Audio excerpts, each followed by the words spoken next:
Hubballi corporate ಪುತ್ರಿ ನೇಹಾ ಕೊಲೆ ಪ್ರಕರಣಕ್ಕೆ ಸಂಬಂಧಪಟ್ಟಂತೆ ಆರೋಪಿ ಮನೆಗೆ ಕಾಂಗ್ರೆಸ್ ರಕ್ಷಣೆ ಕೊಡೋ ಕೆಲಸ ಮಾಡ್ತಾ ಇದೆ ಅಂತ ಕಾಂಗ್ರೆಸ್ ಸರ್ಕಾರದ ವಿರುದ್ಧ ಸಂಸದ ರಾಘವೇಂದ್ರ ವಾಗ್ದಾಳಿ ನಡೆಸಿದ್ದಾರೆ.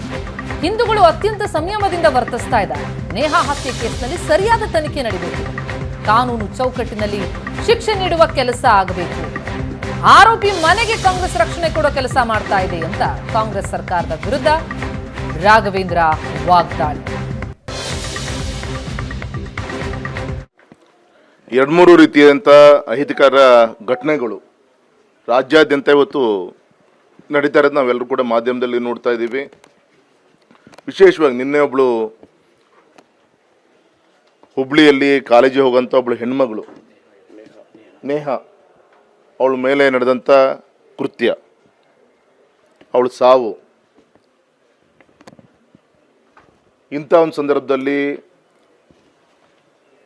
ನೇಹನ್ ಮನೆಗಿಂತ ಆ ಕೃತ್ಯ ಎಸಗಿದಂಥ ಆ ಕಿರಾತಕ ಏನಿದ್ದಾನೆ ಅವ್ರ ಮನೆಗೆ ರಕ್ಷಣೆ ಕೊಡುವಂಥ ಕೆಲಸವನ್ನು ಈ ಕಾಂಗ್ರೆಸ್ ಸರ್ಕಾರ ಮಾಡ್ತಾ ಇದೆ. ಹಿಂದೂಗಳು ಅತ್ಯಂತ ಸಮಾಧಾನದಿಂದ ಇದ್ದಾರೆ. ಇನ್ನು ಅವರಿಗೆ ಗಾಂಜೆ ತಗೊಂಡು ಅವರ ಒಂದು ವ್ಯಕ್ತಿತ್ವವನ್ನು ಮೀರಿ ಈ ರೀತಿಯಂಥ ಕೆಟ್ಟ ಘಟನೆಗಳು ನಡೀತಾ ಇದೆ.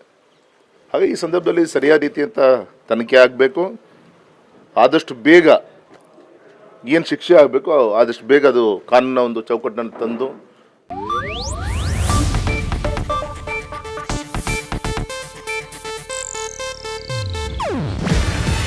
ಇದು ಏಷ್ಯಾನೆಟ್ ನ್ಯೂಸ್ ನೆಟ್ವರ್ಕ್ ಪ್ರಸ್ತುತಿ.